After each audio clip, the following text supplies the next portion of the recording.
What is up, everyone? Welcome to Mechs on Deck. And today we have special guest, Mr. Bueno Builds, the most sultry voice in all of keyboards. How you doing? You're too kind. You're too kind. What's going on? Yeah, can we get like a bedtime story before we log off? Like, I'm sure that's super illegal. It probably is. Yeah. Maybe you can make up a bedtime story and we'll just like clip it and then I'll just listen to that. And that's it. Yeah, stream's over. Don't increase his ego, please. Yeah. What you mean, Nick? So, but how are you doing, Bueno, man? I'm doing good, man. How you guys doing? Dude, good. A little tired, but good. Yeah, same. We didn't eat the most energetic feeling foods for dinner. You definitely didn't eat for energy. Nah, dude. That fettuccine Alfredo. Chewy's rocking the chili. Chewy, dude. The fettuccine Alfredo just reminds me of The Office when he's like carbo load. It's an entire plate of fettuccine Alfredo. So guys, we're gonna keep it nice and chill. Maybe I'll just talk really low today. But guys, this is Bueno Builds. If you haven't heard of him, he is a fantastic content creator and keyboard streamer. Hit !guest, and that'll take you to his Twitch. Go ahead and follow him. I've watched his streams and they're fantastic. He does a great job. He's been in the community for a hot minute, much longer than he has actually been streaming. So Bueno Builds, welcome to Mechs on Deck. Thank you. It's a big honor to be here. To be honest, before even streaming and all that, I used to watch a lot of your YouTube content, a lot of the streams. So when I started streaming, I honestly like when you asked me to be on the show, I was like, get out of here, me. Like I used to watch you guys. I felt the same way about Top Clack. Whenever and like Yeah. now we interact with them all the time, and I was like, whoa, these guys, like now I'm like good friends with all three of them, because it was whenever I started watching it was Huey and Quakeums, and now it's Quakeums and Jay, and we've had all three of them on, and we were even all five of us together on the on that show, and it was weird to me when we came up with the idea of like, oh, let's start streaming, we'd ever get to a place like that. So I know the feeling, but you're here.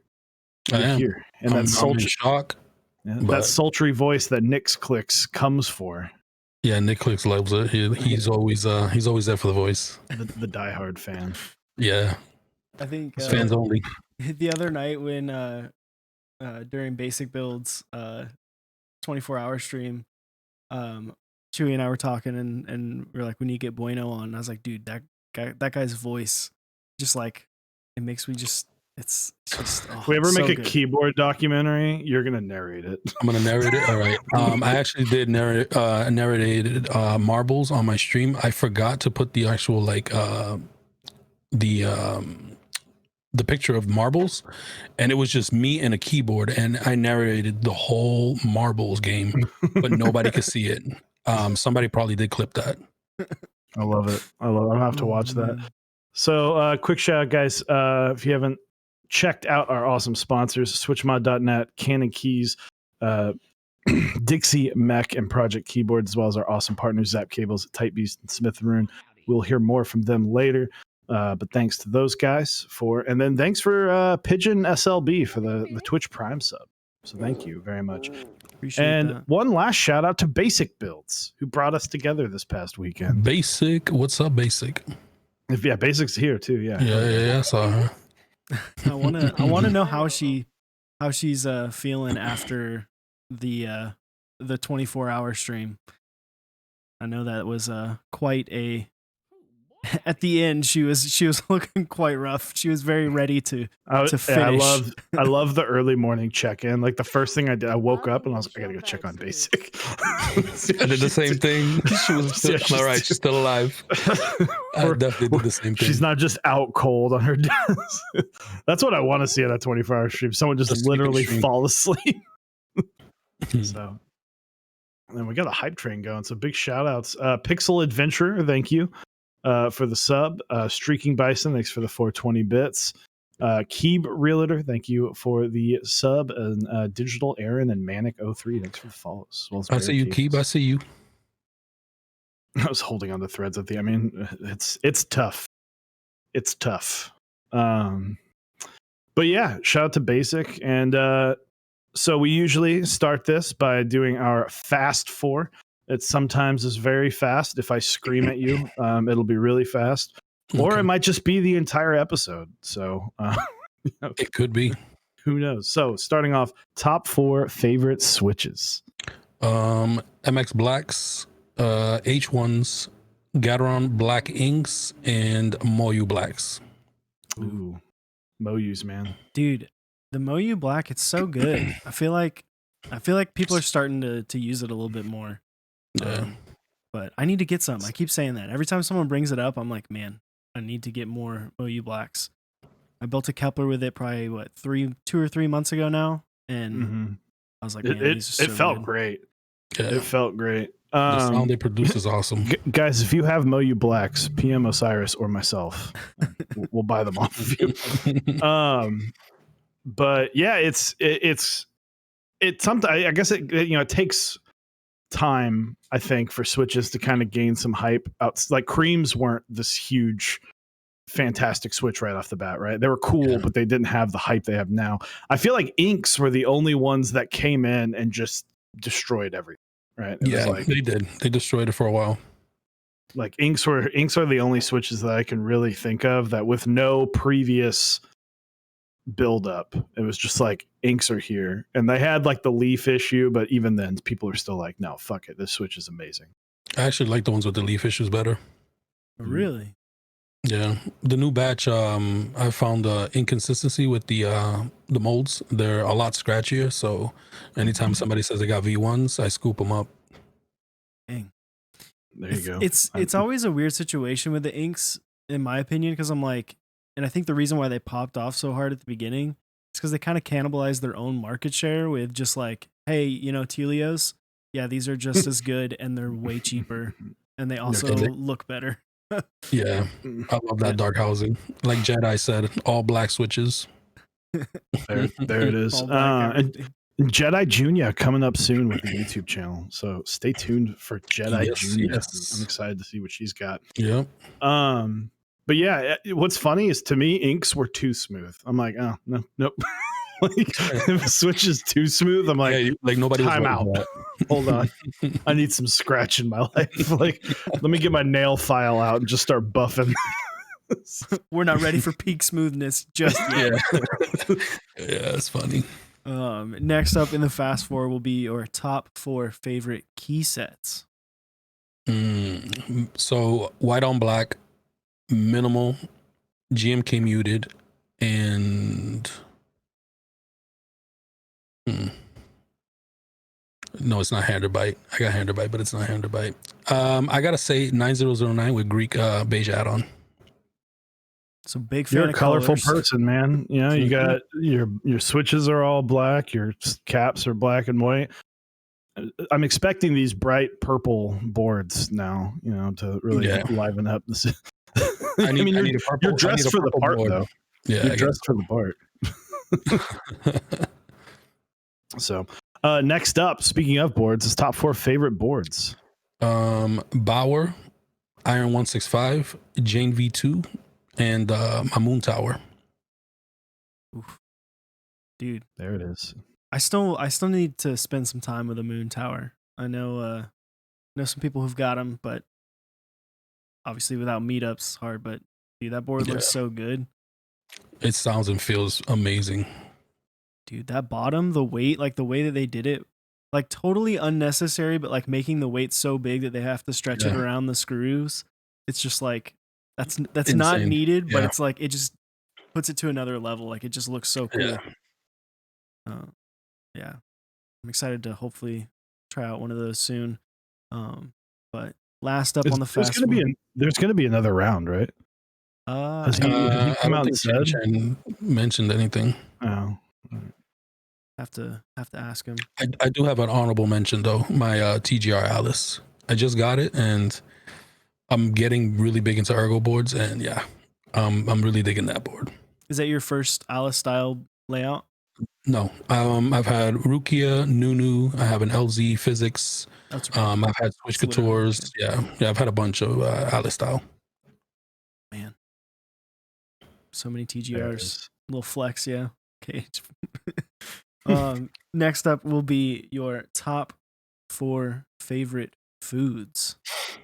Pasta. Cuban. I love Cuban food. I'm not Cuban, I'm Puerto Rican, but damn, they got some good food. So Italian food, let's say Italian food, Cuban food. I love myself a good American cheeseburger. Can't go wrong with that. And Philly cheesesteak. Ooh, man, well, we would get along nicely. That is. I know.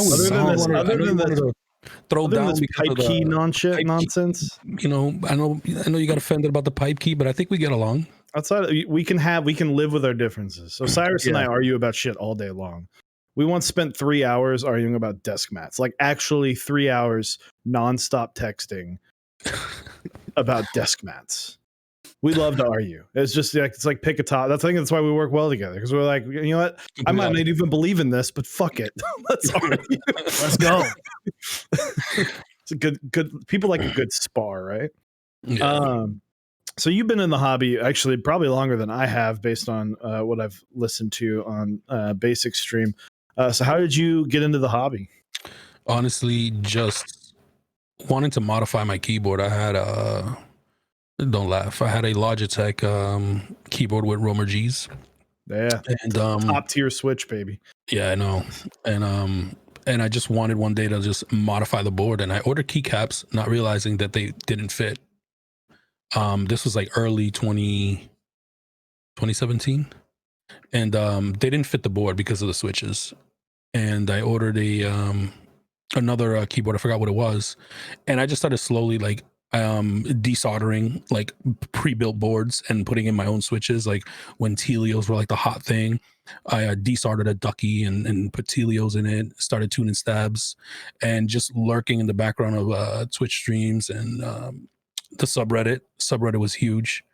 I just pretty much was just reading things on subreddit. That's how I started getting into it little by little. Coming from a gamer background, I'm on my keyboard a lot, so I just wanted something that looked good, something that was more personal, something that was more to my liking, not something that was just pre-built. Pretty much like that with everything. I mod my mice, I mod my PC, like I built it, so I figured why not build my own keyboard. I feel like that's the route that like a lot of us go down, where it's like, all right, I'm looking for the peak gaming experience, and then like you start looking into keyboards, and then you like, for me it was, I saw things on Drop when Drop was like Cool. Well, they were still mass drop, but they were much more diverse of a website. Like now they don't really have very many like different categories. I bought magic cards from Mass Drop once. Yeah, dude, they used to have so much stuff. Yeah, I got drop boards. I have when they were mass drop, before they changed over, I got like an alt high profile. And I started getting into the hot swap. Yeah, dude. But yeah, when those, I remember when they were, I can't remember the name. They were really bad, and I don't see people talk about them at all anymore. But they were like some of the first boards that had like the left side function columns, or they had like the left side numpad. And they had a whole bunch of different variants. The red, it was like Red Fox. No, that's not Red Fox. Oh, the Scarlet. I think it was Red Scarf. Red Scarf. It was red something, yeah. They had like the numpad on the opposite side. Yeah, they had like 7 different versions. I can't remember, but they don't get talked about at all. Well, yeah, because Woodkeys, like, yeah, they just like reckless abandon. Yeah, I mean, I could be wrong. I could be wrong if that was Woodkeys, but I could have sworn that was. Yeah, I remember those boards because we at the first meetup you and I ever went to. That was there. I remember there was a couple different boards there. Yeah. So, but I'm interested to know, because I feel like a lot of the people that have gotten into streaming lately are people who have gotten into the hobby recently. What made you get in to the hobby or into streaming like now instead of like, last year or the year before? So it had to do with the shutdown. I was just home. I was literally in my desk all day, lubing, modding, and just building boards. Like literally, that's all I did throughout the quarantine. Like was wake up, shower, eat breakfast, go to the office, start lubing switches, modding boards. I was like, you know what? Why don't I just start doing this like online? Why don't I just like stream these builds? Like I was picking up commissions just from word of mouth, having people send boards over to me, and I was like, you know what? Like I think they'd like to see this, like me do it live. So if I scuff their board, at least they can see I did it live, At least you get some content. Yeah, some content, So I started that way. But honestly, like being shut down, it started messing with my mental health. And when I opened the doors up to streaming and like talking to Chad and meeting all these wonderful people, like honestly, no gas on any of them, like wonderful community. I've never, like I've been there for a while, but I've never like interacted with the community like I have this year. And once I got like that taste, that rush, I felt like I needed to do it more and more and bring like a schedule for them, because I started noticing people were starting to come back, like the same people back and over, and like, damn, like I must be doing something they like they keep coming back. And that voice, man. Now my collection grew because of it. Like I started buying more and more boards were coming in, and I just keep doing it. Like I have a huge queue of personal boards alone. Like I probably could stream till February with just my stuff. And this sucks because I'm probably not going to get to it in time, but I have fun building boards, like period. Doesn't matter if it's mine or anybody's. I just enjoy doing it. I mean, that's the thing to do, right? And it's like I know a lot of people. It's that common thing of like, well, I'm already sitting here building it, might as well stream it. And Yeah. let's not beat around the bush. There are those who can, and there are those who are knee high on a grasshopper. Some people are some people are able to do it, and some people, unfortunately, what we've talked about before, people get burnt out. They literally build everything so fast they don't stick to the schedule. Yeah. And that's one thing that, if anybody's thinking about streaming, schedules let you get return people, right? Yeah, Return you're right. because followers, like follower numbers don't really matter if you have people coming back to you all the time. Yeah. That's what matters. I think retention is more important than the follower count. Yeah, for sure. It's one of those things, if you can establish like the days and times when people like expect you to be live and then you're live for them, like they're going to be in your chat like when it hits live. Then you don't have that lull where, because I know everyone sees, especially when you first start, where your peak is like in the dead middle of your stream and you're like, well, what do I do to try to get people here sooner? Yeah. You're so right. That's so true. I remember starting, the starting screen, and it was zero. Nobody there, maybe one, my boy. And then now it's like you do the startup screen, and before I even hit start stream, there's already like 25 people. Chat's already active. It makes it that much more enjoyable to like, start streaming. Yeah. Then you get to the point where like I will check on the viewer numbers every now and then, but I just leave it hidden. Yeah, I shut it off now. I don't have it on. It's one of my favorite streams. I don't remember what board it was, but I remember looking over at my wife, and we had been averaging, between 40 and 60 at this time. And if it was something hype, it definitely would get a good peak. And I remember I was building something hype. I don't remember exactly what it was, but I was building something that was like, oh, this will be decent. When I started, we had 6 people. And then we wound up with like 110, and that was without like a raid or anything. But I remember being like, what the fuck? Like, this is so strange. Yeah. And then, it's tough because at the beginning of the stream is where you're going to be sitting there chatting, right? That's where you have the best opportunity to yeah, correct. Chat. So, and then, I just remember I was like, well, I guess we're just going to go ahead and get into it. That's so true, man. Yeah, I don't have my viewer count up no more. I just go with it. It's one of those things. I feel like if you focus too much on your viewer count, you like the content suffers. It's like if you are personable and you're knowledgeable and you're someone who you interact and people enjoy the way you go about things and like what you're doing, then the viewers will come, right? It's like just being someone that can, get the people that are watching the stream, get them involved in some way or make them feel like they're involved, is what's going to be what brings people back, or just providing content that they look forward to streaming. I know I watch a lot of Twitch personally. Like I don't watch like TV or really like TV shows anymore. I just watch like Twitch and do this and play video games. And so like, yeah, that's kind of me. Yeah, the streams I go back to are people who I enjoy watching, right? Like the people who I don't even have to chat to feel like I'm involved, like to want to feel like I'm a part of it. So that's what I do. I watch Twitch like if I'm doing keyboard chores, I don't really stream keyboard chores. I watch other streamers while I do the keyboard chores. So that's usually what I do, or YouTube if there's nobody on. Yeah, and I love that. Like I love when people are like, yeah, more like is usually one question I start with on a build stream is, what are you guys doing right now? Like, what are you like? Some people I genuinely appreciate if you're just sitting there like watching intently, like, great, that's awesome. But I also understand that we live in 2 monitor worlds. We live in, I'm watching this movie or I'm working on this or whatever. And I always I think my favorite one is I'm lubing switches and you're making me not want to die. Yeah, that's kind of me. I'm lubing switches and you're saving me from killing myself. It's funny because Streaking Bison said something earlier in chat where he says the content from you guys and other keyboard streamers has been a refreshing distraction this year.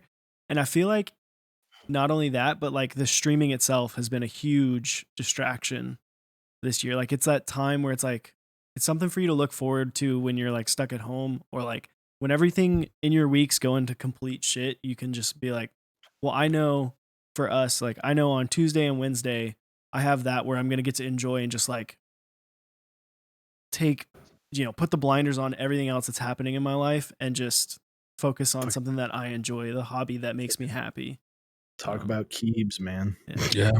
Honestly, I could be having the worst day ever, and as soon as I hit go live, everything disappears. Yep. I'm focused on the board in front of me and chat and just interacting with the community. Sorry, I'm pointing to my friend got me. CF Kaner got me this one, so I'm just showing off the fact that if you have GIFs, I'll throw them on stream, but don't send me GIFs. But if you're like, send me snacks, send Osiris nice snack, send me snacks, and then I will lose them. You'll be lost. There's been a couple times where he's like, sorry, they were too good. I ate them all. They're too good. I have to like put them in Ziploc bags immediately and like throw them in a box and be like, well, I've got like 2 days to get those to them. So, if not, they're gone. Exactly. So a shout out to Kinnick, because Kinnick randomly just sent like this huge snack. I was lubing some switches for him, and he sent this thing, and then like 3 days later, he's like, "What did you and Osiris think about it?" And I was like, "Oh, that was for both of us." It's like, whoops. You could tell Osiris at least. I told him, I was like, "Hey, see, remember those pictures I sent you? Yeah, you're supposed to get some." It's all right. There was like one time where there was like drinks, and he's like, "I drank all of them." It's like, the Calpico. Yeah. Calpicos are lit, man. So that I had a question, and I'm like, it's like tip of my tongue. It'll come back to me. All right, or I'll just randomly blurt it out. So chat. Here's a question for chat.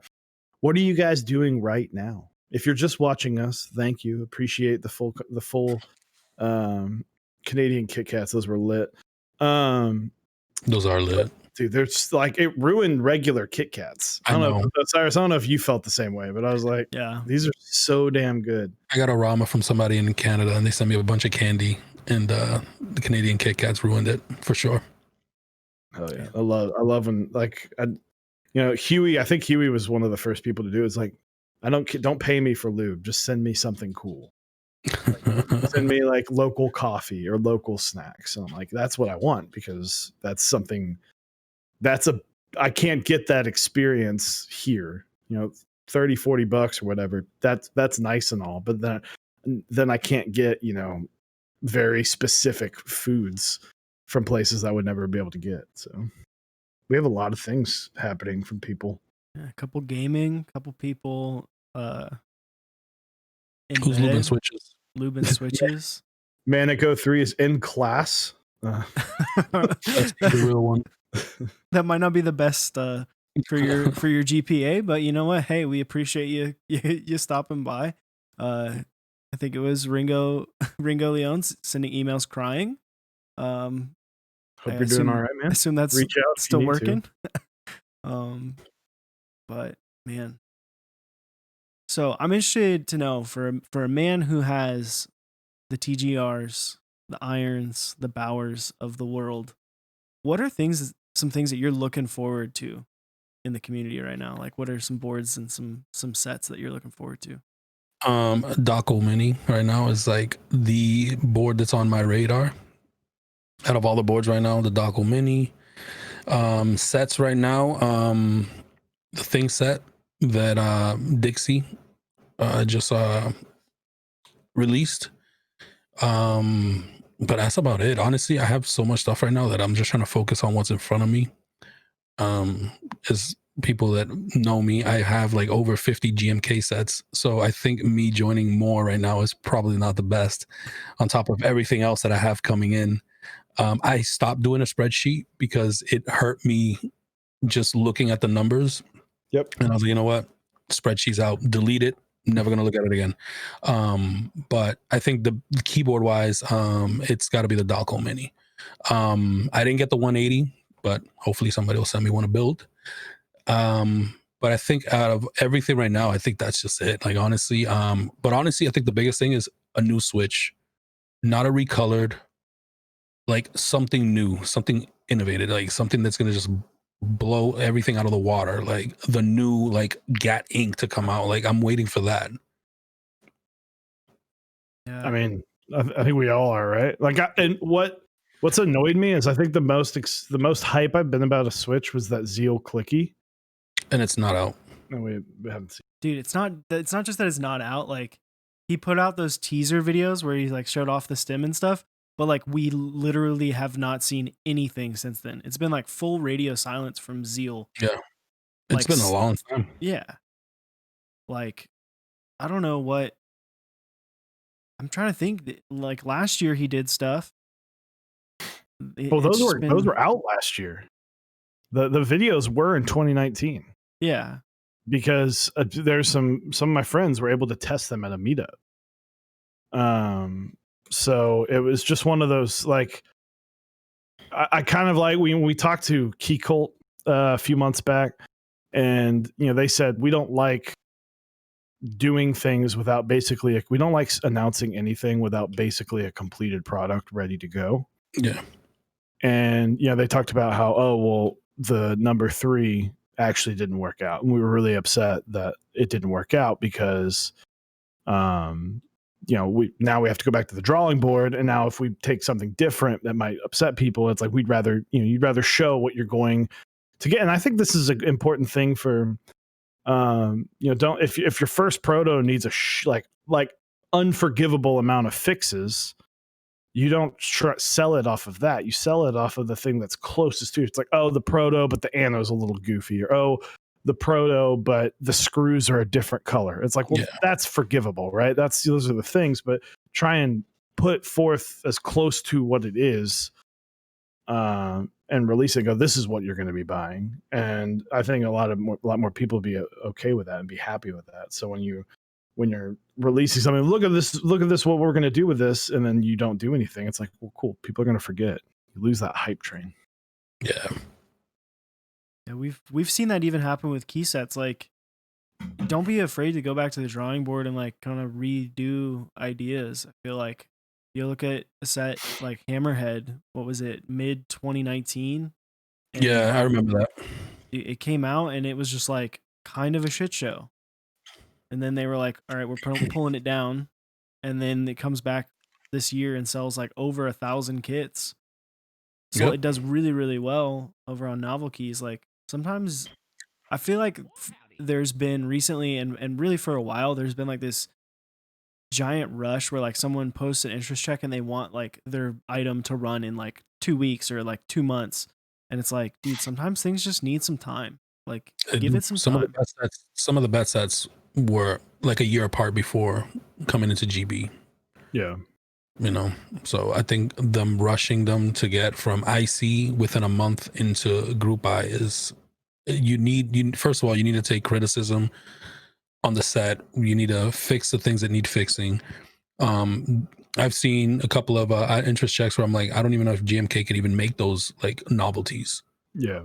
Like how like you're gonna have to buy special molds, and that's gonna be expensive. Like there's things that there's just a lot of like interest checks right now with keycaps that you never see anyways. Like they throw an IC and that's it. It kind of dies out. Yeah, and it sucks that it's that way, but I mean, that we're not the great. There's it's the double-edged sword of this community.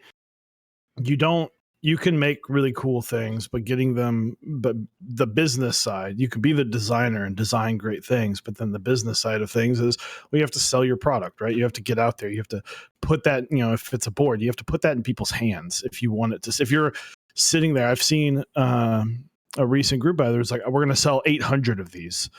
Yeah. And I remember seeing people kind of go, well, like, are you going to have some people build it? And it's like, no, I think we'll just be able to sell it. I'm like, well, you're not going to get 800. You're not going to get 800 unless it's some crazy ridiculous price, which it was on the cheaper side, but it wasn't anything. I mean, it's still $300, $400. I'm like, you're not going to get 800 people to drop $300-$400 on a first time group buy runner. if your minimum order is 500, you'll be lucky to sell half. Yeah. So That's a big it's a lot of. Sometimes it's best to be with a partner up. Don't think about the money. If you really, really want something, like, yes, the money's a great thing, but sometimes, splitting that money, you'll probably be able to make more just because you're able to do more. You're able to get with someone that can, work the system and get your build into some people's hands and market it. And it's basic business, right? Yeah, correct. It's like you said, the prototypes are an important part. Getting it out there, whether it's a keyboard or keycaps or even a desk mat. I got a few desk mats. I'm not gonna mention any companies, but they're questionable. And they're cute. Yeah. Anyways, they're questionable. I mean, I got desk mats and I'm like, damn, did this GB run on Amazon? Yeah. It's so thin. It's like, what happened here? What are you paying for at that point? Yeah, like I'm paying the same price for your desk mat versus the competition, and their desk mat is twice as thick. The print is way better, and it's more accurate to the actual renders. And it's the same price. It's the same price too. It's the same price.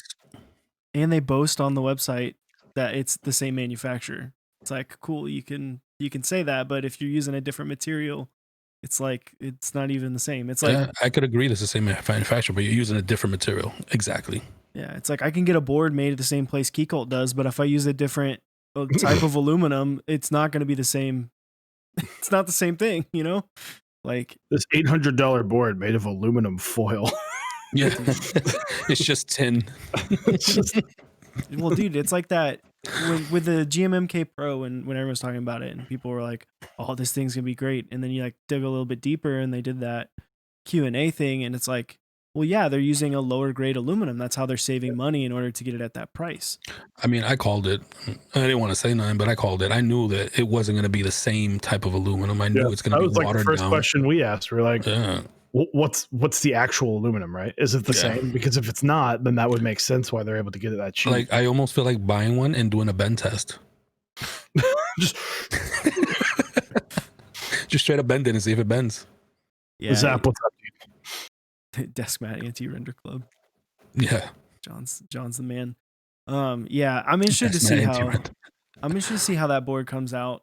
And I'm also interested in Static Age said something that I'm interested to hear your thoughts on. Of I hate ICs that are just a full-on ad. Sets done, vendors lined up, pricing already set, no feedback taken. What are your thoughts on like the more of hype check rather than the interest check? I honestly don't like. I don't buy off hype. I stopped doing that. Buying off hype, one, cost you a lot of money. Because if you bought off hype, you didn't buy something because you liked it. You bought it because of everybody else hyping it up.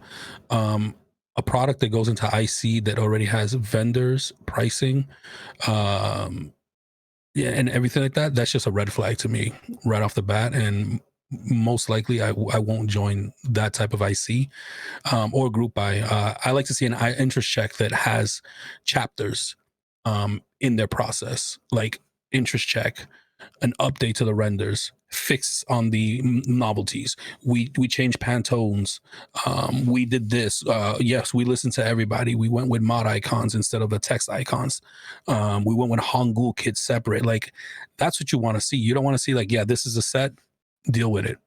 Buy it. It's an ad. It's a hype check. It's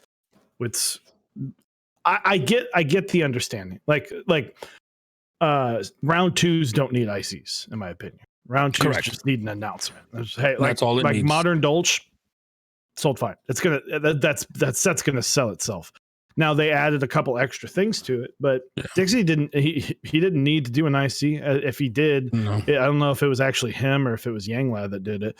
But it's just like, hey, here it is, because it's like, well, we're not changing anything about it, right? You're not gonna adjust it. So I see both. I'm okay with it being more of a hype check, but I do wish that Geek Hack had something different. Like an IC should be.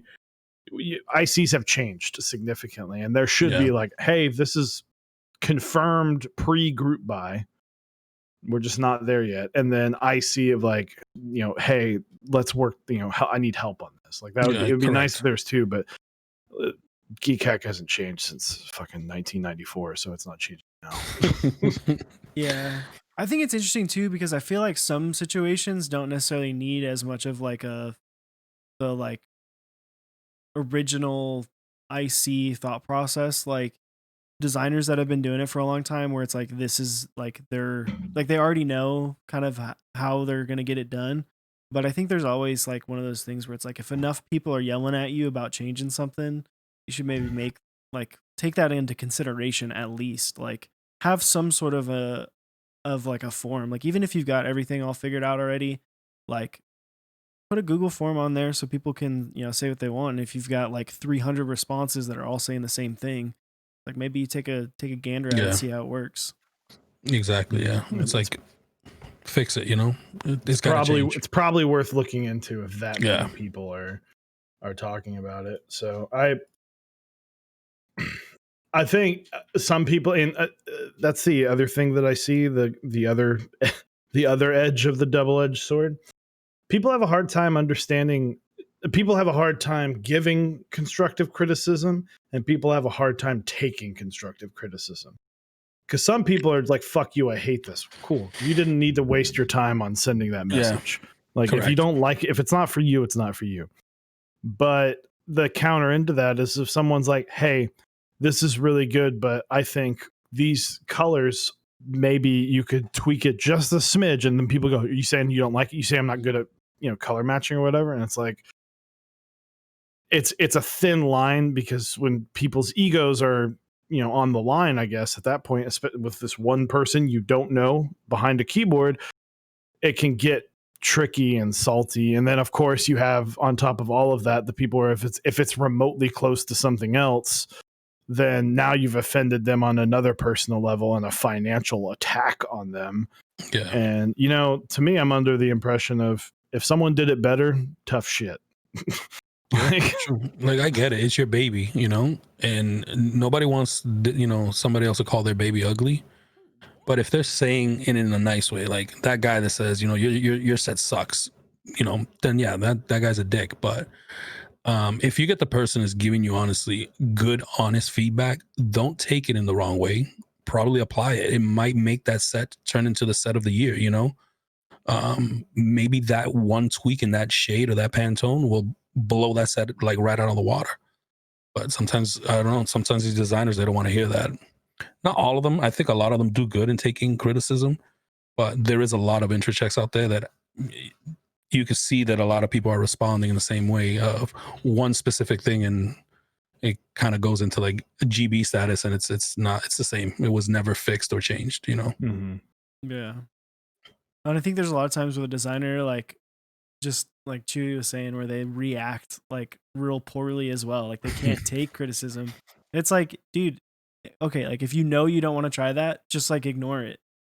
And if it's enough people, like give it a try and be like, hey, I tried it and it didn't fit the vision I have. Because like at the end of the day, you're making a product that you want, right? Yeah, like it is your vision. So it's like if you try, if all these people are saying, oh well, you should change this, this purple from a light purple to a darker, and you're like, it doesn't make it what I want it to be, then it's like, I feel like people at that point should kind of be like, okay, now I get it. At least they gave it a thought. Like, yeah, that's my thing. At least give what people are saying a thought. And then on the flip side, people understand that like, just because there's a whole bunch of people saying something, or there's some people saying something, doesn't mean it like has to happen. Like, correct. There's always more people that, like, GMK sets are pretty much at this point, if it gets to a vendor stage, it's going to hit MOQ. Like, it's not like it was back in the day where like you've had to change stuff for other people so that way it would hit, Do you remember getting GMK sets in 4 months? Does anybody? I mean, I do, but does anybody here? 3 months? Yeah, that used to happen. Yeah, it was like a 21-week timeline. Yep. Yeah. Well, and another thing to point to on that is as it's kind of like, where do you compromise? Where do you compromise, right? It's like, do you compromise your own vision for money and for sales, Or do you stick to your vision knowing that you're probably not going to make as much money? And to me, I like the person that is not going to compromise. They're going to go, this is what I want. Here it is. This is what I like. If you don't like this, then it's not for you. And I like that because that's something I'm like, that's your passion project. That's something that you like. You're not submitting to other people.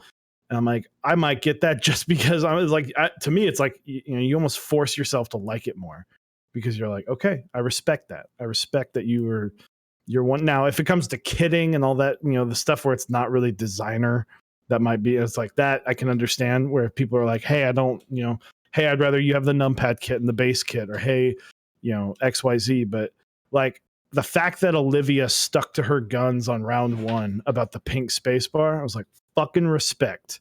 Respect.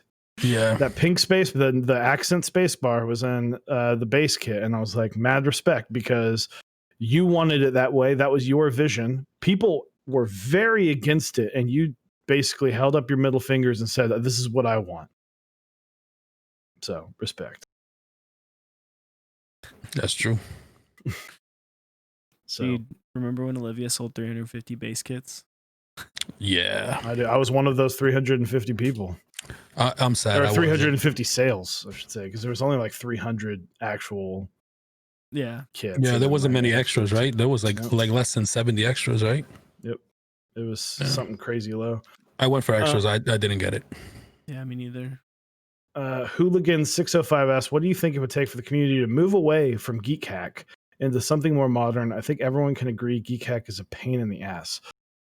So they brought it up in chat. It was tried. It was attempted, but it didn't catch. Keep Talk. I still have it. I still haven't. I still check it it's very seldomly. I don't really check Geek Hack that much. Maybe like once or twice a month to just kind of refresh myself on like what people are talking about. Or I will like look at it if someone says, hey, did you see this board? And then I'll go to Geek Hack and look at it. But I think it was just the next thing, right? And it's like, well, now you have to post it on 3 different things because people are putting it on Reddit and on Geek Hack. And now I got to check Keep Talk. And unless Geek Hack gets shut down, or Reddit, which that's not going anywhere, we're not going to see it change because it's already there. People don't want to put in the work for it and fund it too. I mean, Drop owns it now. Yeah. So it's good. It would take a substantial amount of money for someone to run that. And while it's kind of crappy, once you get it, you understand it, it kind of works. But, once it's, I do think that the system's a little messed up, like how the M0110 group buy got brought up to the top because some guy 2.5 years late was like, hey, when can I get this board? Like, I think that's a little goofy. They need to have like a better archive system, but it's not going anywhere. That's the thing. No, Geek Hack, I don't think we'll go anywhere. I love you too, Squeegee. I think the better thing to happen, because I think if we tried to go somewhere else, it would just fail. Like it just wouldn't work. I think the better thing that we hope would happen is that now, since Drop owns it, that they inject some money to it.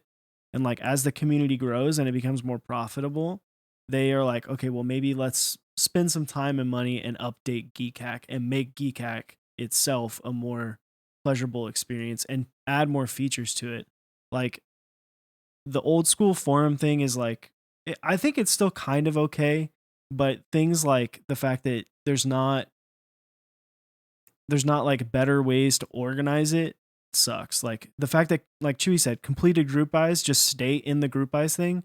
That was the most frustrating thing, especially when you're first getting into it, because you're like, all right, what's live? And then you're having to hunt through like multiple pages to find things that's live, because especially when like I first got into it, and you, Bueno, around the same time of like in 2018, Discord wasn't really a thing. So like everyone's updating, everyone's posting on Geek Hack like, oh, what's an update? What's an update? And then it's just like, you can't find anything that's like running unless you already know. Yeah, that's so true. I used to lose everything.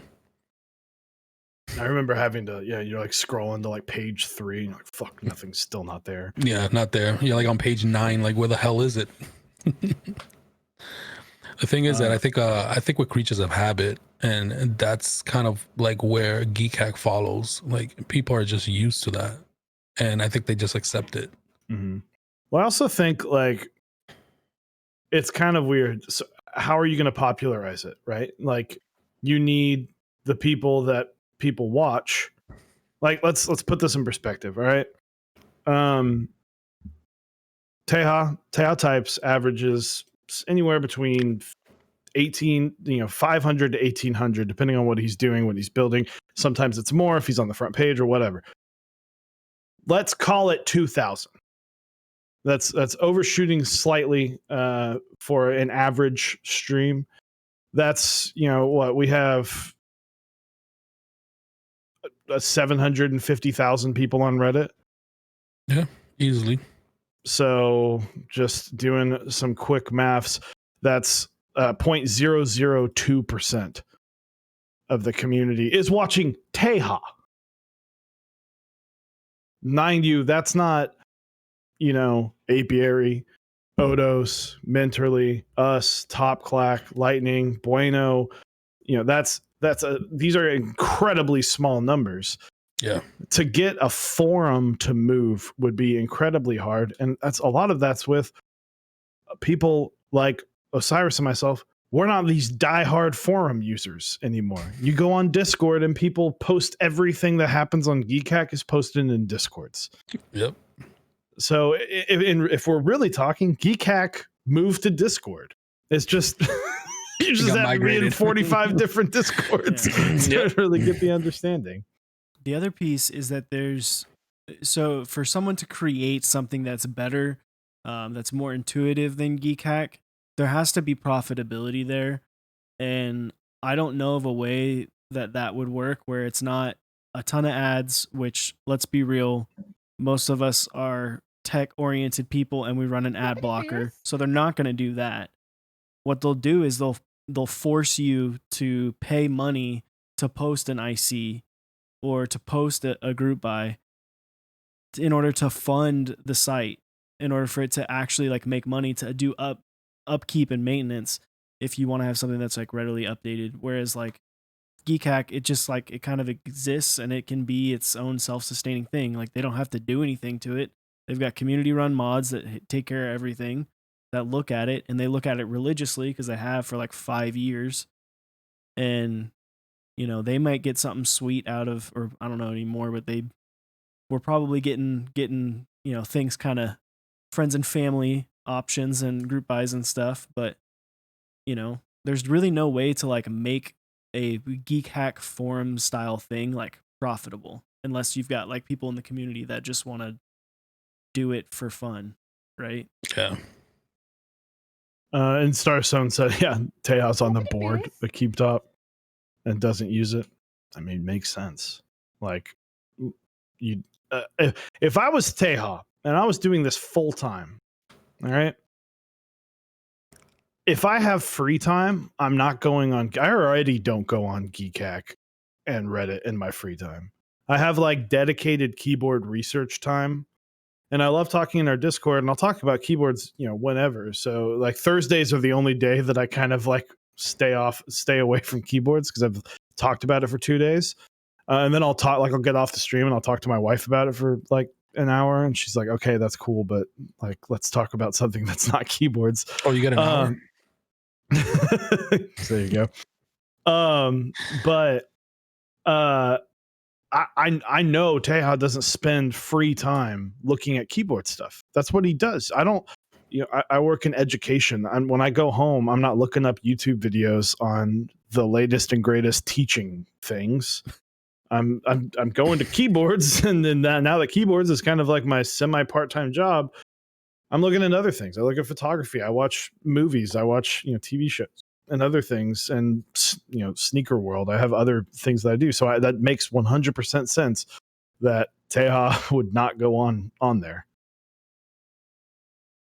Yeah. So we have another question. What is everyone's thoughts? This is by Keeb Realtor. What is everyone's thoughts about how fast this community is growing, and what do you think it will take to keep the community so inclusive and amazing? What do you think, Bueno?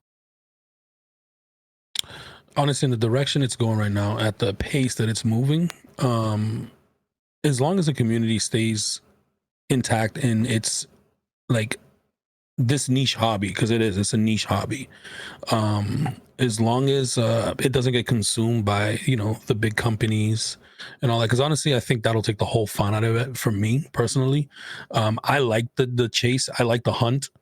It took me a freaking damn year to get an Alice. That's if it keeps moving in that direction. Other than the people that flip, I mean, flipping's always been there. It's getting a little crazier now because everything is price gouged. But I think for the community to keep moving in the direction it's moving, innovation, honestly. If they keep making 65% gasket boards next year, I'm going to shoot myself in the face. I need something new. So you're saying that you liked our title from last night? Dude, it was good. man, I think I talked because I went on Top Clack a couple weeks ago and we talked about this because we kind of paired this into the talk about the GMMK Pro, and I think the hobby, I think it's obviously always going to maintain its niche aspect, and I feel like it's going to keep growing, but what's going to happen is you're going to see the hobby continually get deeper and deeper. And I think I even said this last week on the show. I equated it to like the audio hobby, where like as that hobby, it started much like this, right? Where everyone kind of knew each other. It was, small time things. There were some big companies that were kind of toying into it. But then finally they started getting, really, really into it and started getting invested in it. But then the hobby got super, super deep, right? So there's people all over the price spectrum, right? You got, I see a day where you've got boards that are, good boards of varying quality, all the way from, $150 up to, maybe $1,500, $2,000 that are like in all. Then there's something in between at every price point, and there's someone who's going to be a keyboard enthusiast at every level. The thing that sucks is that we'll kind of lose that, like, everyone knows each other vibe, which does suck.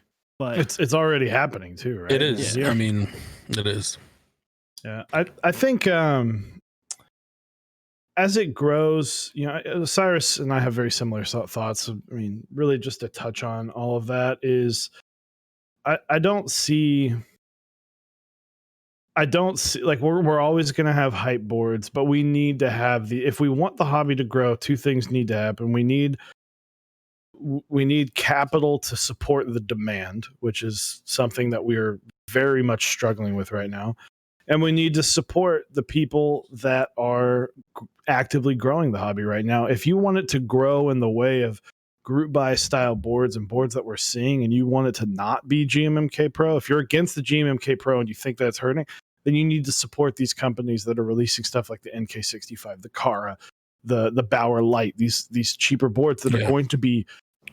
I'm not saying that. I'm saying cash cows because they're not. Those are good, but they don't have to do those, right? These, Bauer Light doesn't need to exist for Dixie to keep going, but it does need to exist if Dixie wants to keep growing.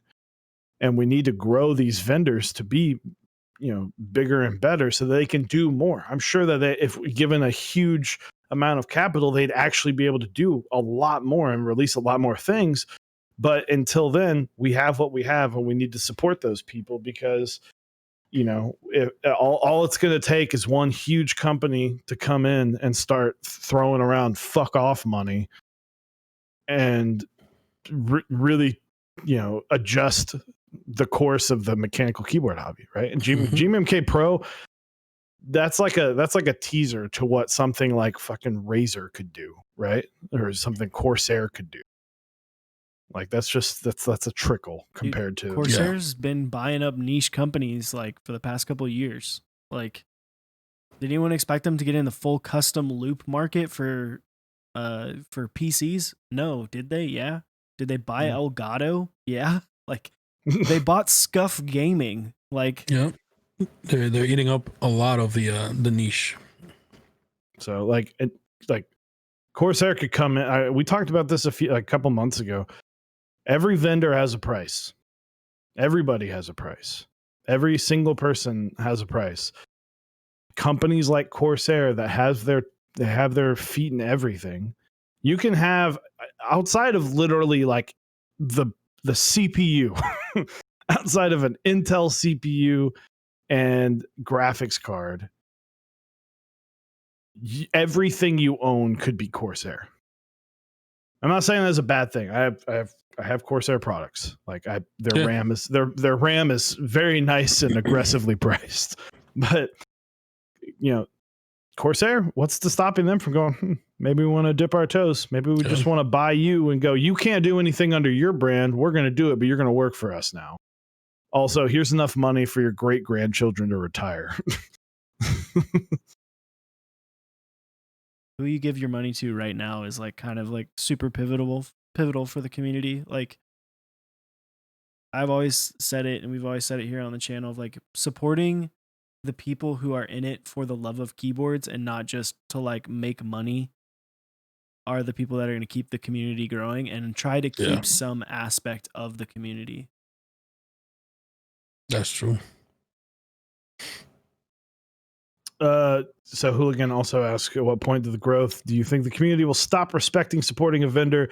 For example, what if Dixie grew to Razer or Corsair level? Do you think the community would stand behind them? I think some people would. I would love for Dixie to make that much money, but it's too niche, right? For Corsair and Razer, they have their hands in a lot of other things. Right? Yeah. Dixie's not making mice. Dixie's not making custom water cooled loops. Although if he did, it would be awesome.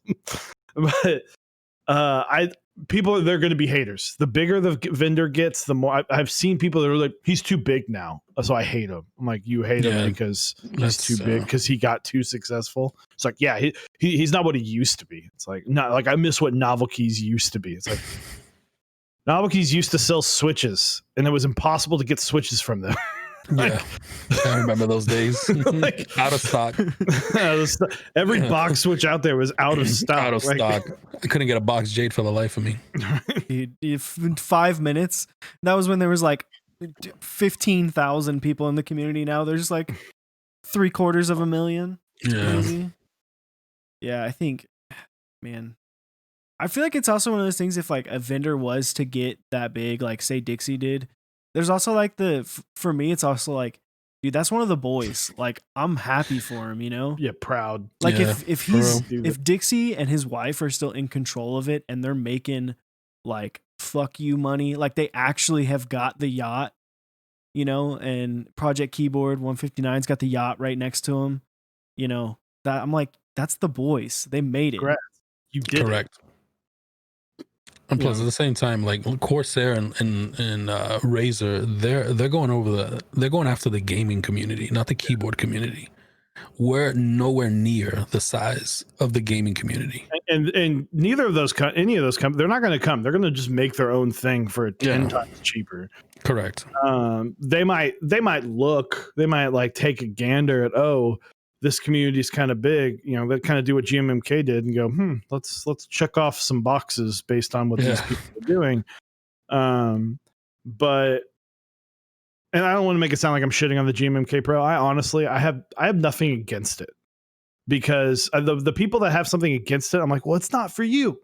Like I've talked about this, but it's not for you. If you are against that board existing, then in my opinion, you're against what keyboard's all about. It's about getting people things that they want, right? It's about, the same people that are saying, this GMMK Pro sucks, I don't want this thing to exist. Do you want the 40 boards to exist? Are you happy with those? What about layouts that you don't like? Like, well, if that board, does that mean that, the Bauer shouldn't exist? Like, I don't think the Bauer shouldn't exist because I don't like 65%. I just realized that it's not for me, so I don't want it. So I want to see the GMMK Pro be a solid board, because that's also another thing where it's like, that's that starter drug, right? That's that first one's free, first one's real cheap, Or Gary could just make a 60% Bauer. There you go. True. Come on, bud. So, although the 75% I'm more hyped for. Yeah, Dude, it looks sick. it does. Those renders are dope.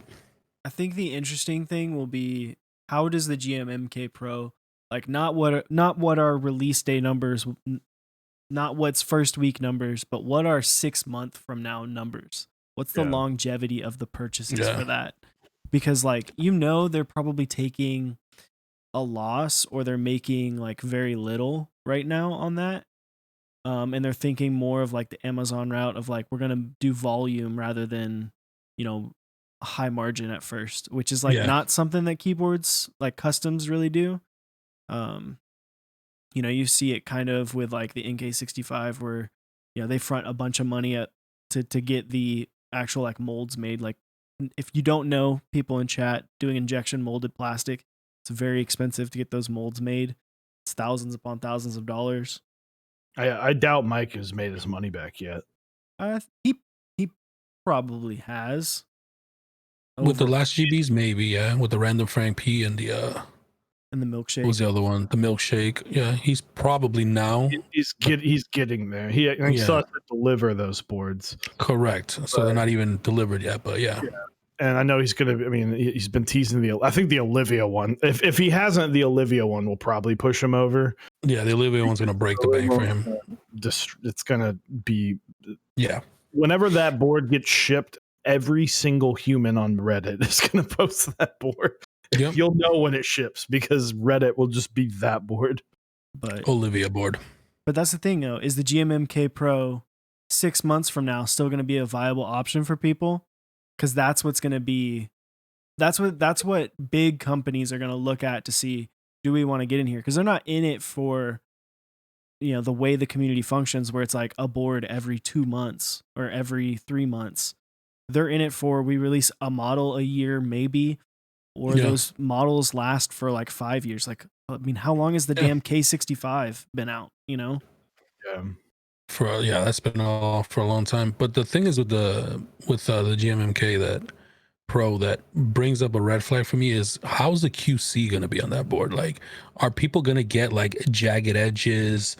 Like I don't know what sockets they're using. Hopefully they are Kale, but like, who's making the PCBs? Like, am I gonna put like use that PCB and take switches out and put them back in? Is that socket gonna fail on me like after 3 times?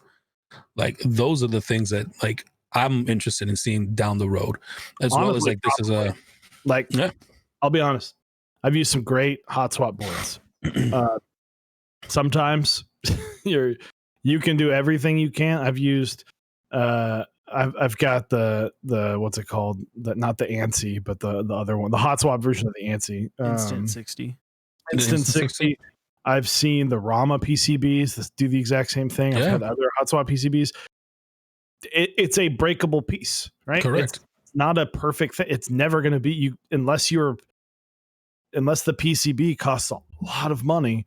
It's held on there with a little bit of solder. Yeah, and the other thing is, right, are they going to have replacement PCBs? Do I have to go buy a whole new GMMK Pro? Probably because my PCB shit the bed because my socket's like gone and I can't fix it. Yeah. When you're selling hot swap, when you're selling the idea of hot swap, you're selling the idea of, you don't have to use our switches. You can swap them out with something else.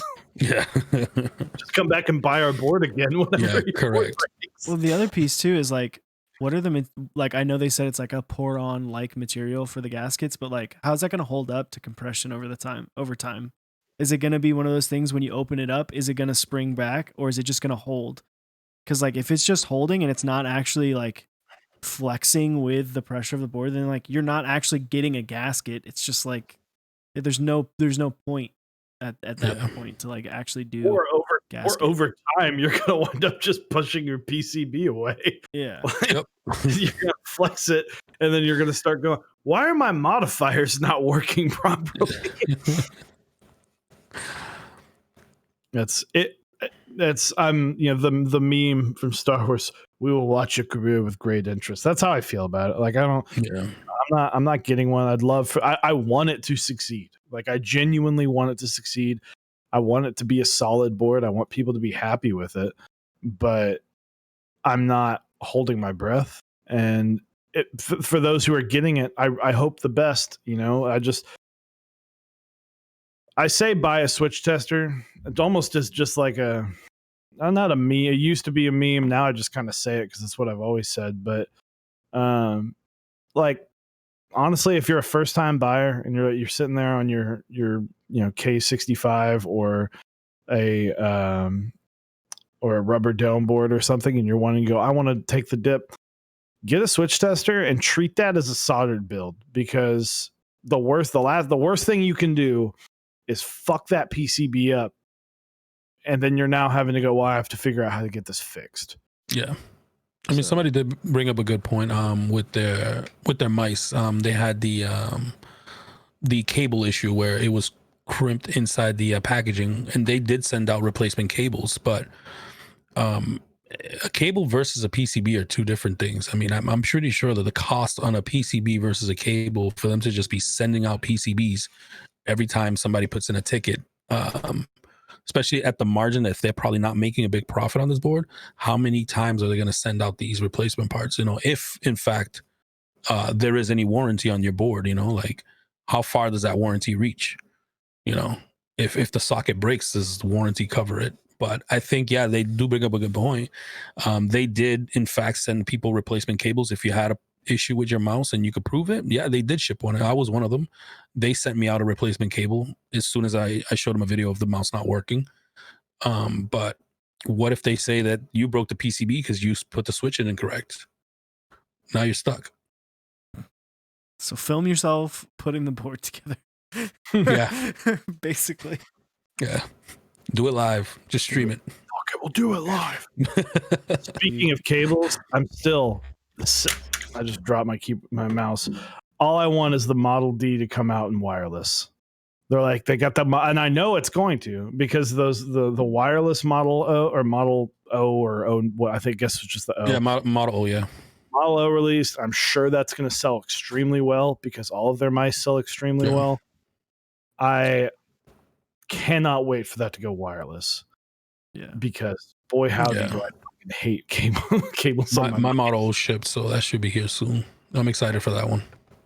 So, dude, got a couple other things in chat. Sorry, I didn't want to interrupt you. No, I was just gonna say, because I feel like, people have been saying like, oh, Gloria is such a big company getting into the community. They're this huge company. It's like, if you look at it, like Gloria sells a product that you buy, most people buy once every few years.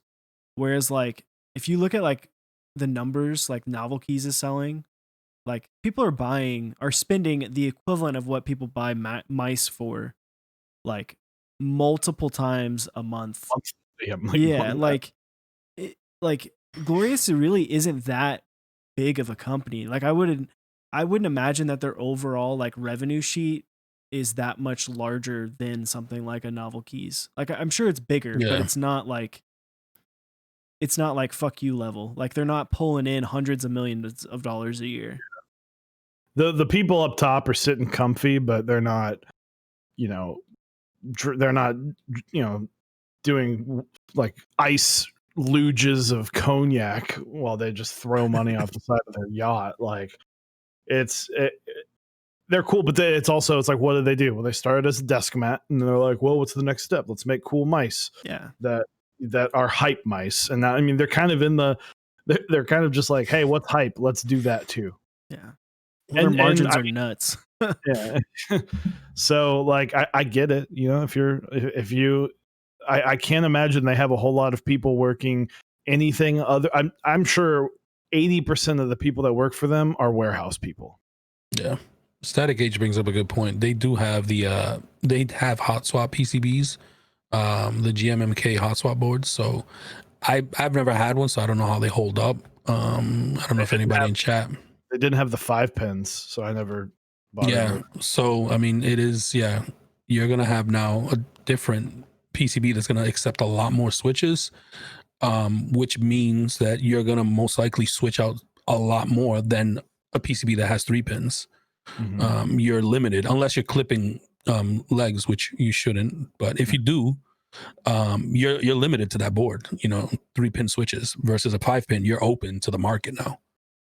So you're gonna want to try new switches. You get the alpacas, you hate them. Now you're gonna move on to the next switch. So I think the GMMK Pro is gonna see more use with the hot swap aspect of it versus their regular lineup. For sure, definitely agree with that. So Pelicaz, we'll come back to your question in a minute about the PS5. We're gonna stay on the Nobody hates alpacas. The keyboard topic at the moment, but let's see. I saw another one. Next big question: How do you make this hobby more affordable? People can't drop $400 for boards, but want to get into the niche hobby. Does it make a big company like Corsair or Glorious? Dude, I have a hard time because it's very gatekeepy to say, and so I'm sorry, but getting into customs costs a lot of money. When you were talking about this, I was in chat when you guys were talking about this on Basics stream. Someone was like, "What can I do for $100 or $80?" It was like $80 or $100. I was like, honestly, you can't. You're not going to get something that great. Like you just can't. You're going to run out. If there, you can get something close to something good, but it's going to run out. You're going to run out very quickly and realize that what you see and what you feel is not going to be, what you see on the internet versus what you hear and feel in person is not going to be great. You need a slightly higher. This is not a hobby for people who are wanting to spend the absolute minimum $50, $60. So you might just be in the wrong section. Save up. That's what I would say. Exactly. Save up and you'll get something nice. Absolutely. It's like something to look forward to. Like, this hobby is all about patience. Like, as much as it's about keyboards, it's also equally about being patient. Yeah, you hit it right on the noggin right there. You got to be patient. So like, if it takes you 6 months to get the money together to get something that you really enjoy, that you've been looking forward to, like, yeah, like I don't think the hobby needs to be accessible for everyone. I feel like that downplays the hobby in general. I think things like the NK65 are great. The Kara Bauer Light, I think those are awesome boards that can help get some people in at a lower price point. But like, I don't think we need to see a day where like an Iron 165 is $200 retail or a Key Colt is $250 retail. Like, that just, yeah, that's in stock. Like, yeah, like, I don't know. Yeah, I mean, and as Reverberate said, 3 $200 boards or 1 $600 board. I'm going to go with the $600 board. Yep, all day. I'm going to go for the nice. I think a lot of people are going to say the $600 board. You don't want some. I've owned my fair share of keyboards. I've owned a lot of inexpensive boards, but the cheapest board I ever owned was probably the board I owned for the shortest amount of time, because it wound up just not being really what I wanted, and not being, once you get something like, it sucks because there's so many people that have joined and they can't do meetups. And I fucking hate that. Like, that's what drives me crazy about this whole quarantine, that there are no meetups, because it's hard to explain to someone when you get that board and you're like, oh, it happens all the time. This is what you're talking about. And I'm like, yeah, this is why you spend that money. Yep. Is that worth it? Like somebody said, you don't need to drive a Ferrari, and we understand that, KH41 and high, but it's the thing that I see it all the time. They buy their tofu, they build it, and just how Chewy said, you're now looking for the next best thing. And guess what? You just spent $200-$300 on that tofu. Now you're looking at an $800 board because you got a taste of what a custom keyboard can be. Why spend $300 when you could just save up to $600 and get the nice board then? So, and the other thing, the other side to that too, is you don't need to buy the Iron 165. You don't need to buy that. You can get that mid-tier level. You can get those solid boards that maybe are not winning Mech Madness. Maybe they're not getting the top of Reddit, but like the TX60 to me was that was the entry into the bigger scene, right? The Polaris. The Polaris, another great one. These entry into the next step, right? You know, the M60, all the Rama boards, these are all perfect examples, the Fiel of boards that are taking you from the entry level boards into that mid tier. That mid tier, you don't need it. It's not a Ferrari. It's a nice. It's basically it's not a used car. At that point, you're getting yourself a new car feel, and it doesn't. Every board doesn't need to be $600. I can guarantee you for like $300-$400, you can buy a really, really cool board. Yeah. But with 150 to 200, you're just limiting yourself. I think the biggest thing, Chewy, is like you have all the newcomers that are not accustomed to waiting. They want that board yesterday. They don't want to like spend the $350-$400 on that GB and have to wait 6 to 8 months. I think that's the biggest issue. Chewy, I join group buys and forget about them. You know when I know, when I know that they're coming in, Gmail. Oh, I got tracking. I forgot about that one. Nice. Yeah, that's just what I do. Tell Bueno lubing is content. Manolo, lubing is not content. Dude, all I'm saying is someone needs to do it. I think I want someone to do, because I don't know, you probably know this, Bueno, because you watch Twitch streams, but people do media share where you pay to get the streamer to watch the video. I think that would be a good way to do lubing content streams. Do a media share. That would be good. But be good quality lubing content, but also lubing is spicy content. Manoli Visuals, thank you for the raid. Appreciate it, my dude. Hope you had a fantastic stream.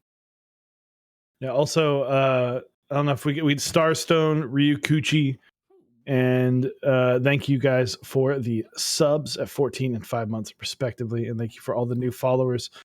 But I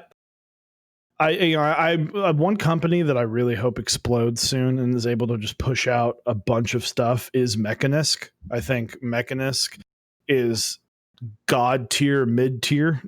Like, that makes sense. Like, they're the epitome of the mid tier board.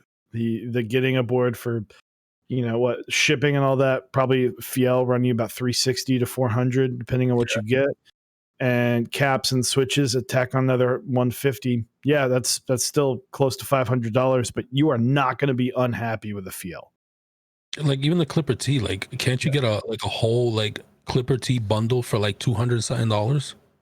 Dude, you're not so much value. So much value. And that board, I've built Tofus. That is not a Tofu. Yep. That board is a great sounding board. Yep. And it feels quality. Like the aluminum feels so much better than what a Tofu is. Like you grab that board and be like, okay, yeah, this is definitely a way better built board. Yeah, absolutely. I feel the confirmation. I forgot about it. Dude. I just want to say on the Mechanist stuff, Quakeums from Top Clack built a E Ultra Hot Clippa the other night. Dude, looks so good.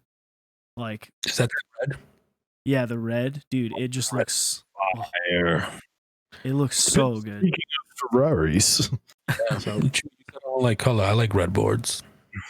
What was that question? Just to take a little small trip to the left of keyboards. Rumor had it that the PlayStation 5 was their last console to be made. They will focus on PC, making PlayStation products for the gaming PC, and make their own PlayStation gaming PC. Any thoughts? I mean, cool. Yeah. I don't know. I mean, that's probably 5-10 years down the road. It wouldn't surprise me if we start seeing that more and more. You know, now that they're like, yeah, here's this, you know, we're going to start seeing the PlayStation monitor or the PlayStation all-in-one system that just sits on your desk. That would be cool, honestly. You got a monitor, like 144 hertz, you know, maybe 4K. 4K is the model up. 100, like basically a Mac, but it's just a PlayStation with internet cable, like a Chromebook that's also a PS5. That would be fucking sick. Yeah, I didn't jump on the PS5 hype train. I stayed away. I've never purchased a PlayStation or Xbox. My PC will anything. destroy any PlayStation, so I have a Switch. I've thought about the PS5 because I like sports games, and sports games don't run 100% on PC. Yeah, but it's like you can play Madden okay on PC, like good enough, you know. Good enough. If NCAA football comes back, Dude, that might be enough to get me to get a PS5. What's up, Kimchi? Run the option every single play. Anyway, enough about football. Dixie's not here. So I mean, it'd be cool. It'd be cool because you can kind of tag that in with like, okay, if we start getting these console players to play on a PC or some sort of mouse and keyboard system, you start getting more people into the hobby of like, hey, apparently novel keys cream switches are the best for gaming, so might as well, right? My son thinks that. Dude, can we let it go already? It's been like a year. Every board creams. So other than that, guys, if you have any other questions you want to ask us or Bueno Builds specifically, just at Mex on Deck. If we may have missed a few, if we missed one of your questions, we apologize. Yeah. I'm reading. Although I will say, after getting the new prescription, it's easier to read chat now. Yeah. So somebody did say they ordered 2 M65Bs last October. I did as well. Yeah, the weight is excruciating, but I'm telling you, just set it and forget it. It's the best thing ever. If you learn how to just set it and forget it, group buys are much more enjoyable. I'm just used to the long wait. Come at me. 14 months, I got this. I get it when it's your first board, right? Or it's your first big board. Like I think we brought this up where it's like, if you already have some cool board. Oh my God. Keep Realtor. AKA Sub Santa. That's actually one of my mods. I love you, Keep. Keep Realtor, thank you for the gifted subs and cutting me off. I kind of forgot what I was. Yeah. Thank you. Huge shout out to Keep Realtor. Jim. Ridiculous, like super awesome. Thank you. And so if you already have some nice, like, I don't mind waiting for the boards that I'm waiting for now, right? Because I've got cool boards. Correct. But like when we started Mex on Deck, I was pissed because I was like, I've got my TX60 and I'm waiting on like 3-4 boards right now, and all I want is these boards. And yeah, I was a little bit more impatient. When now it's like, well, I've got boards that I'm using, like. So it makes it easier. But if you're like, I got my Tofu and then I ordered the Koyu or a U80 or something, and it's taking forever to get there. Like, I get it. I get that you can be impatient, but if you can buy it and forget it, like, more power to you. I have to sit down and write out what I have coming to me because I forget often. It happens. It just, the longer you're in this hobby and the more group buys you join, the more you're gonna start forgetting. Like, it's great.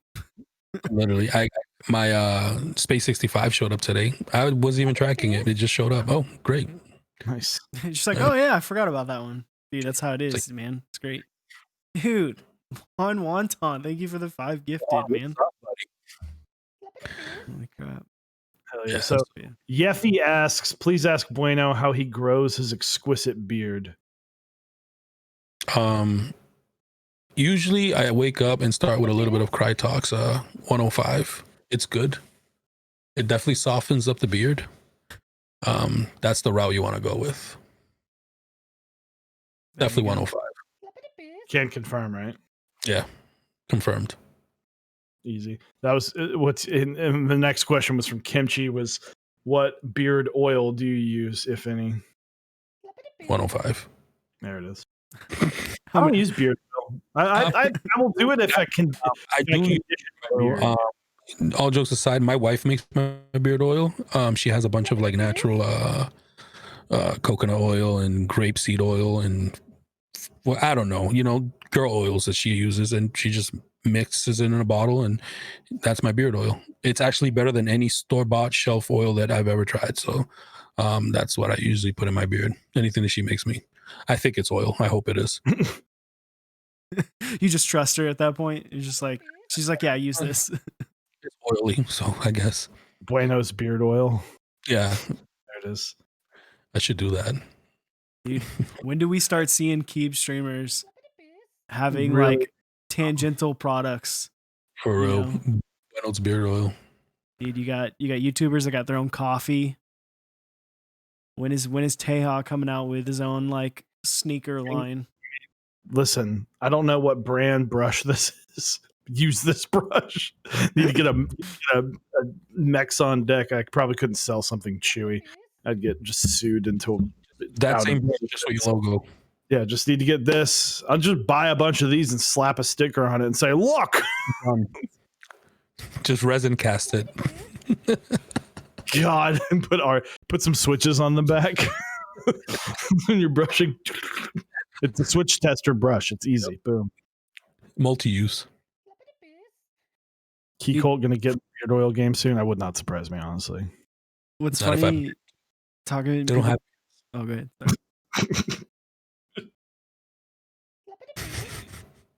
Who's gonna talk first? Okay. I was gonna change the subject. So. I was just gonna say what's funny about people talking about the wait for M65B. It's still not as long as M65A was. Let's not talk about M65A, please. I didn't think I was ever gonna get it. That's the one board, all right? That's the one board, right, guys? That stressed the shit out of me. I feel you. I got the M0110 delivered to me after 2 years. That was fun.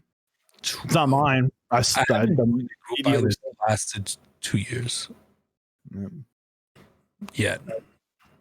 That, and I mean, technically, the Lumina is still going strong at 2 years. I got an email about that the other day. I forgot to tell you. So the Resurrection Oh yeah. or the whatever, I got an email that was like, please join this Discord so we can the refugees or something. It was like, please join this so we can like try and do something for you. I'm like, just give me my money. I'm not gonna get it, but just if you really want to make me happy, just give me my money back. Like, That's not happening. That's long gone. but like, come on, like, whatever you're gonna give me, I'm not. It's just gonna be like salt on the wound. Dude, I will say it's great now that like that has not happened. Like in this year where the community has exploded, like we've had shitty products, we've had things like be awful, but like things still exist, you know? No one's running off with everyone's money. You know, we're not having a Lumina situation, we're not having a Woodkey situation, we're not having what was the other one that ran off with everyone's money? Alf situation, you know.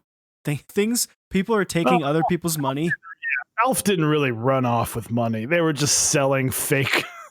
They just ran off with people's money after that. When they got called out, they were like, they just dipped on like 2 group buys. Hard rip. I didn't even know about that. Yeah. I knew they were selling matrix boards for fake matrix boards for a long time, but yeah, I mean, what was the other one where it was like the entire manufacturer dipped?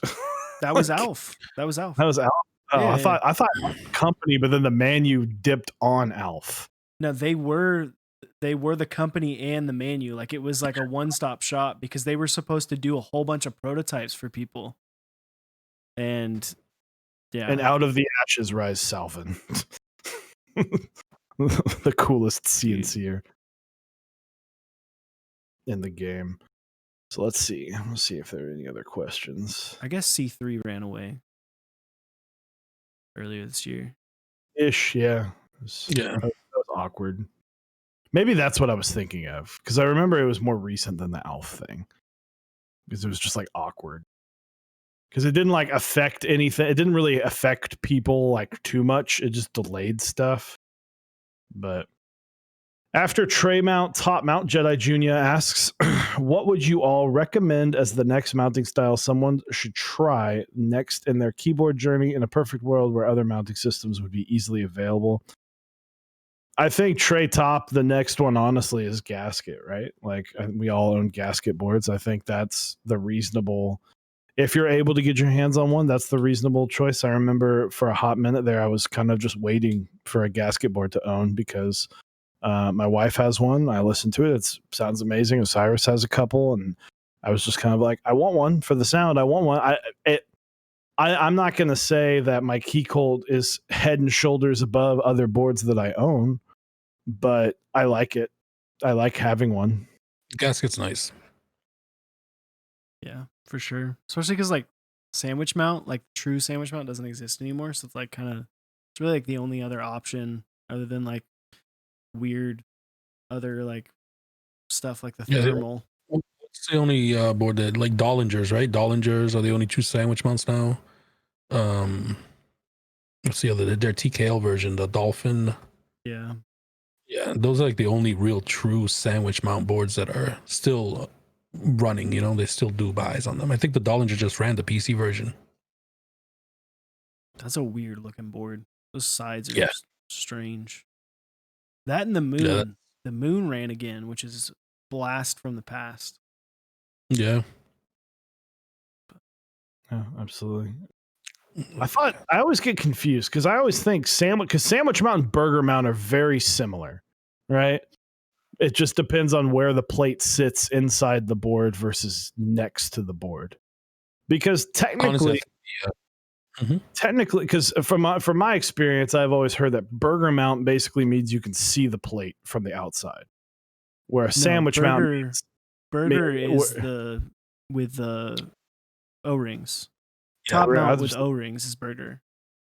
Yeah. Noted. Well, then I'm just misconfused because then It was like you made burger, a sandwich mount board, Chewy. I know, but also we say that, but I think I mean technically every single acrylic board is sandwich mount. Yeah, but that's not like a true group buy run board, you know? Yeah. But you're not wrong. Yeah. It's sandwich mount. Dude, true sandwich is it's peak. It's peak. Any more questions, guys? The sandwich. Do the burger and the sandwich, yeah. Technically pizza is also a sandwich. All you have to do is it's an open-faced Italian sandwich. Boom, gnarly Charlie for you. I got you, bud. Open face. Waiting for hot dog mount. Dude, I want to see what other mount styles people can do, what other things people can do to like push things forward. I haven't tried it yet, but I do have one. The mounting system on the thermal is a sandwich beam plate. It's an aluminum plate, but I honestly feel like that's probably going to be the board with the most flex and bounce that I'm probably ever going to build. Like just messing around with the plate, it's just so much flex in that plate. I think I want to see more boards kind of adapt that style of plate and mounting style. I'm like looking into this because I remember looking at it a long time ago. But yeah, okay, there, yeah, with all the cutouts. It's like beam springs. Yeah, it's pretty nice. Yeah, not like sandwich springs, leaf springs. Yeah, I do like the leaf springs, but yeah, whenever I have a leaf spring board, but it's on a brass plate, so it's like it doesn't flex. I mean, if I really, because the Key Colt, the 160, 165, technically it's a leaf spring. Yeah. You really have to fucking yeet your fists into that to get the brass plate to truly flex. It's like, that's not flex. Like if I got the polycarbonate one, yeah, but I hate flexi boards. So yeah, poly's real flexi on the Key Colt. So, but yeah, and then of course the mag levitated mount. That'll be. I want that to work, right? I really do want that to work because it's just new and different. It's just cool. It's just cool to see that. I personally would probably never own one because that would mean that the entire damn board is flexing. But it is interesting to see. That's Jay's mounting, right? Yeah. Yeah, the Lodestone. Yeah, I saw them when he revealed it on the stream. Spring mount, that'd be cool. Just a bunch of springs. Put a shit ton of springs under the PCB and then pin it against the top of the board. It's like, oh, that would be terrible. You can change them out and get some like super light ones, or if you're Chewy, just get some like obscenely heavy ones. Get the ones that are so heavy that it explodes the board at you if you press it too hard. The pogo stick mount. There it is. Jedi You heard Junior, it. go ahead. You heard it here first. Jedi Junior called it the pogo stick mount. So if anybody tries to claim it theirs, Jedi Junior is the one that titled it. She titled. Dude, it's like a bouncy ball on your keyboard when you drop it on the ground. The spring has got so much force when it pops back up, it just bounces back into your arms. You know? Compressed air mount. There's a lot of things you can do, but there's a lot of things you can do, but can you do it successfully and then recreate it 100 times and expect people to put it together correctly? That is the independent variable, right? I'm excited for the independent variable being the builders. I know that he's changed it, but I'm really excited to see these, like, I thought was there 100 JO1s recently. I'm like, man, there's going to be some people. Jay is going to have a slow motion video of how to put this thing together, because people are that's a tricky thing to put together. Yeah, it is. So Gion making tray mount great again. Did he? Gion making a tray mount? Tray mount was never bad if you look at Mechanisk. It never was a bad thing. It's just depends on how it's. The Vanquish. Oh yeah, the Vanquish 65. Yes. Another 65%? No way. Bullshit. But it's tray mount, Chewy. It's not gasket. It's not gasket, so I'll give you that. In the face. That is an interesting concept. I will give them that. I like that they have the stress simulation charts on there. That's a nice little touch. Yeah. Have you guys tried his F1 yet? The F1 8X? No. I've seen it. I like the weight design's pretty cool. I like the multiple. I built one and I had to get one right after that. I hate when I build boards for people and then I want them. I feel you. I have to type on them, and if I like it too much, I have to nope. Throwing you in the box. So. Just put it right in the box. Yeah, just get it off my desk. So yeah, it is too good, Kimchi. I agree. Well, typically we end our sessions with 2 questions. So, Osiris, you want to start us off? Of course. What is your favorite and least favorite thing about the community right now? My favorite thing about the community is, in fact, the people in the community. Honestly, if it wasn't for the people in the community, the keyboards would be just keyboards. I think the community makes the keyboards fun. My least favorite thing about the community is the people that join a limited buy just to flip the fuck out of that board. If there's a 20 spot limited buy and you just join to just flip the board, that pisses me off. If it's an unlimited group buy, hey, go for it. Buy 20 of them. I don't support the vendor. Exactly. Buy 50 if you got the money. But I think that's my least favorite. Yeah, dude. I popped into a stream the other day and they were talking openly about flipping and flip prices, and I was like, dude, what the fuck? People are open about it now. It's that used to be one of those things that the people who did that were so shunned. They weren't in any discords. They were only on Reddit, and they would get called out super hard. And then now it's so mainstream that people are just nah, dude, fuck it. I'm talking about it on my live stream.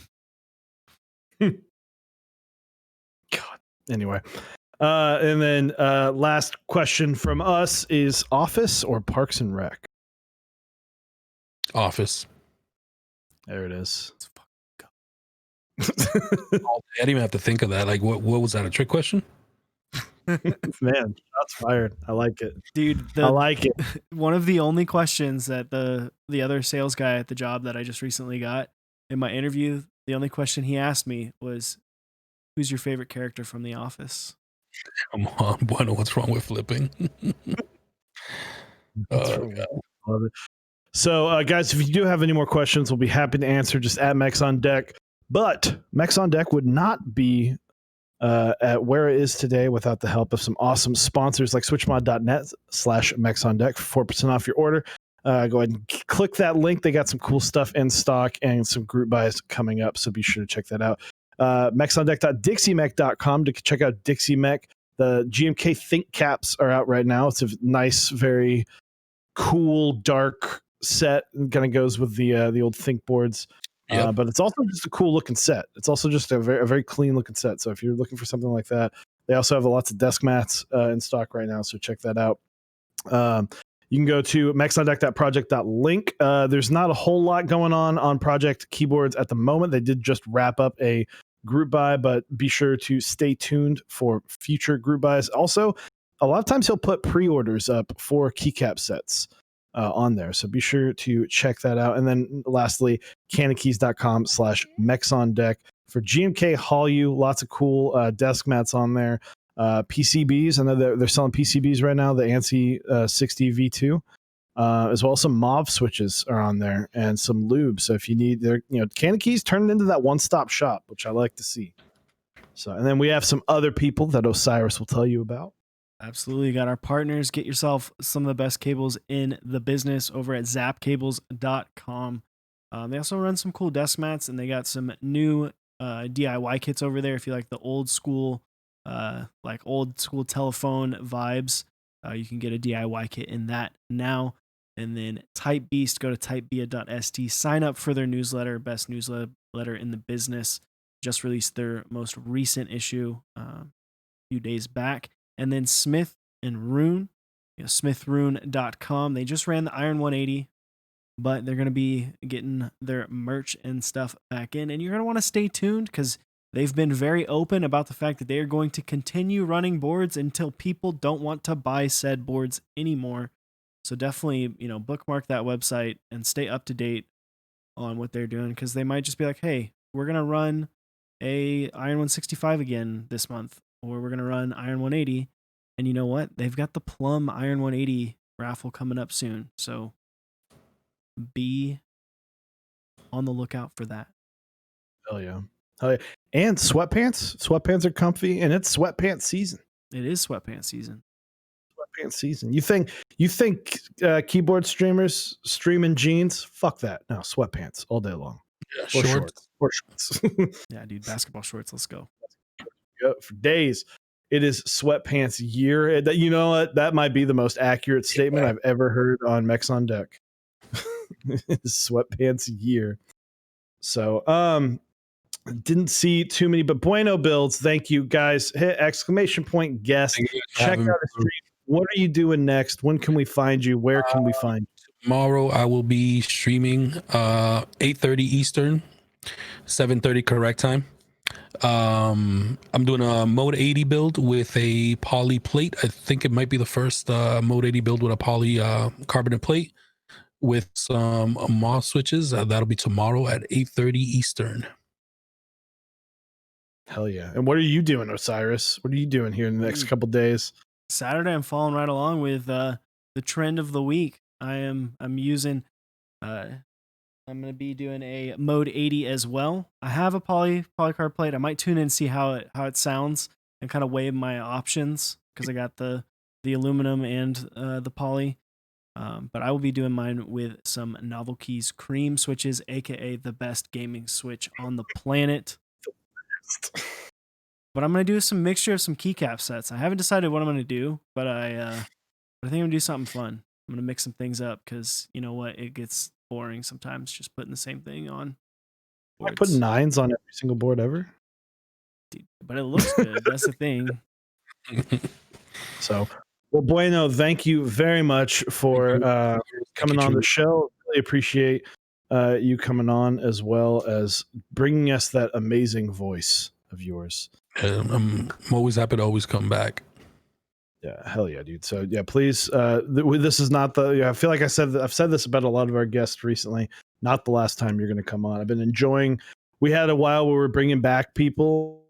We're in that branch mode again, which I really like. Yeah. And loving the growth of this. It makes it really awesome to bring on new people and expand that selection. So thank you for hopping in. My dog is now like petting me, like, "Hey, stop streaming. It's time to pay attention to me." Awesome. So, well, I think we're going to host a good friend of the channel, mod of the channel, Miss Keeb Noob. So go check her out. She's finishing up what she started last night, building a Purple Discipline 65. Also, give her a follow because her follow notification of what she does is awesome. It is awesome. It's the best. The best. So, thank you guys again. Thank you, Bueno, and we will see you Saturday. Thank you guys for having me. I truly, truly appreciate it. Thank you guys. Absolutely. Bye, Switch Tester. Peace.